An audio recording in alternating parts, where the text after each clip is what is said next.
Isang 3 taong batang lalaki ang kinain ng kanilang alagang ahas. Isang bata naman sa Africa ang kinain din ng isang ahas sa harap pa mismo ng mga takot na takot niyang mga kaibigan. Sa video na ito ay pag-usapan natin ang 5 dambuhalang ahas na napabalitang kumain ng tao. Alamin ang buong kwento dito sa channel kung saan ang kaalaman ay siksik at nag-uumapaw. Ako po si Royzen, welcome sa Kian Thoughts. Kung hilig mo ang mga ganitong videos, mag-like at mag-subscribe para lagi kang updated sa mga susunod na upload.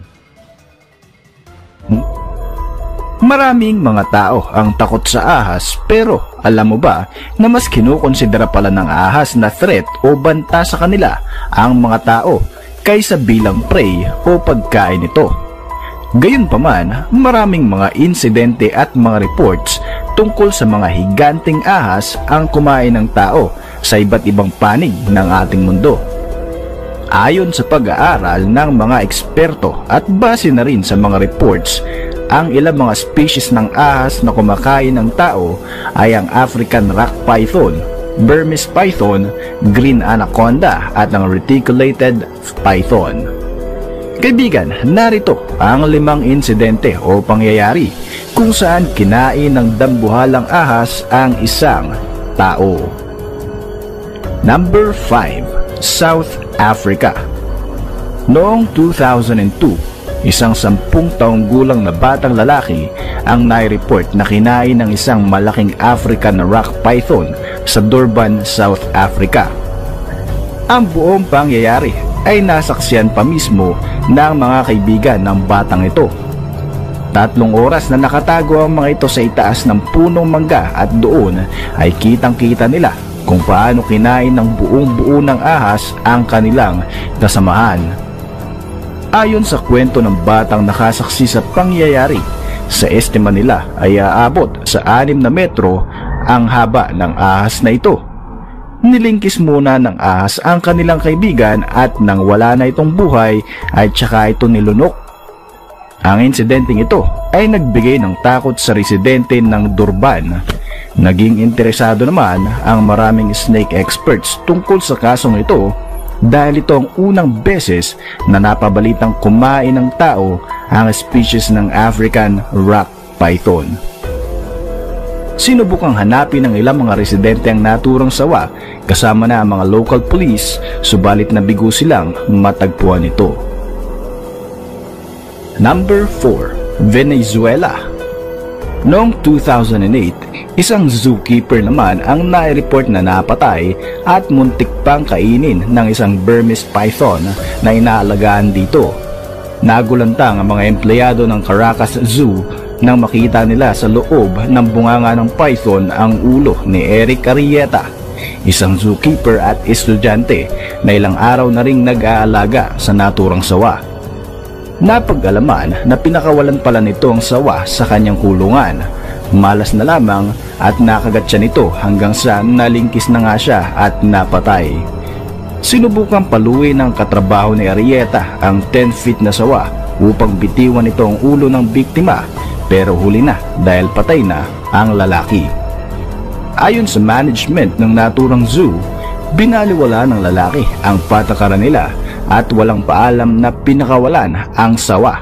Hindi pa kasi bukas sa public viewing ang Burmese python dahil halos 2 buwan pa lamang ito sa Caracas Zoo. Number 3. Amazon River. Noong 2014, sinubukan ng Amerikanong si Paul Rosalie na ipakain ang kanyang sarili sa isang 20 feet na green anaconda. Dokumentado sa TV show na Eaten Alive ng Discovery Channel ang buong pangyayari. Suot ng lalaki ang isang metal armor bilang proteksyon. Nilagyan nila ito ng dugo ng baboy para mas maging katakam-takam ito para sa anaconda. May mga built-in camera din ito upang i-record ang mga pangyayari habang kinakain siya ng dambuhalang sawa.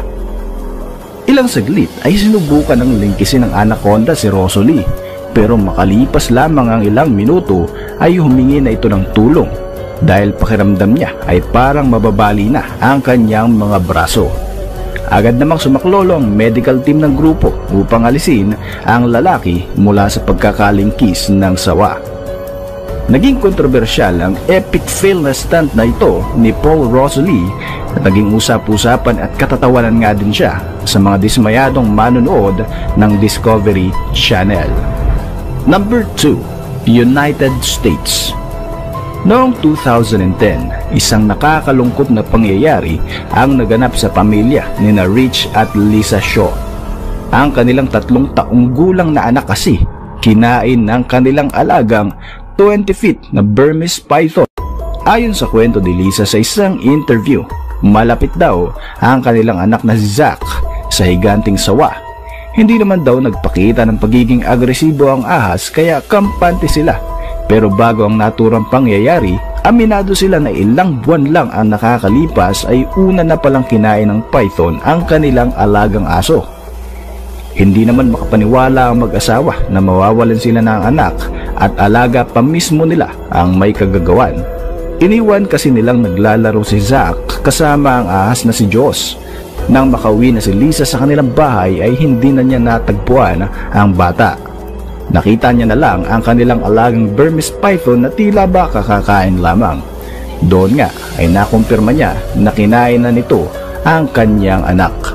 Isang masakit na pangyayari para sa kanila dahil itinuring na nga nilang kapamilya ang naturang ahas.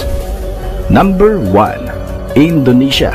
Noong 2017, isang lalaki naman mula sa Sulawesi Province sa Indonesia ang natagpuang patay sa loob ng tiyan ng isang reticulated python. Unang nai-report na nawawala si Akbar sa Lubiro isang umaga. Sa huling ulat ay nakita pa itong pumunta sa isang palm oil plantation sa kanilang lugar. Tulong-tulong na naghanap ang kanyang kamag-anak, kapitbahay at ilang mga pulis. Isa sa mga residente ang nakakita sa isang higanting reticulated python na hirap gumalaw dahil sa kabusugan. Duda nga nila si Akbar sa Lubiro ang kinain ng ahas.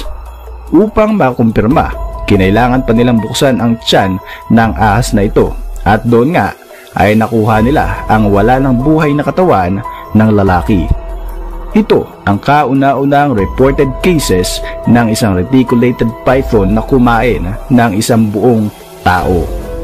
Marami sa mga witness ang kumuha pa ng larawan at video upang patunayan ang pangyayaring ito. Bihira mang mangyari ang ganitong trahedya, dapat pa rin tayong maging maingat lalo na sa mga ahas. Ayon nga sa isang kasabihan, ilang beses man daw magpalit ng balat ang ahas, ito ay mananatili pa rin isang ahas. Alin sa mga video footage na ito ang nagustuhan mo? Para sa inyong reaksyon, mag-iwan lang ng komento sa ibaba ng video na ito. At para manatiling updated sa ating mga susunod na upload, siguruhing mag-subscribe. I-like mo na rin ang ating mga videos bilang suporta. Muli, ako po si Roy Z at maraming salamat sa patuloy na pagsubaybay sa ating channel.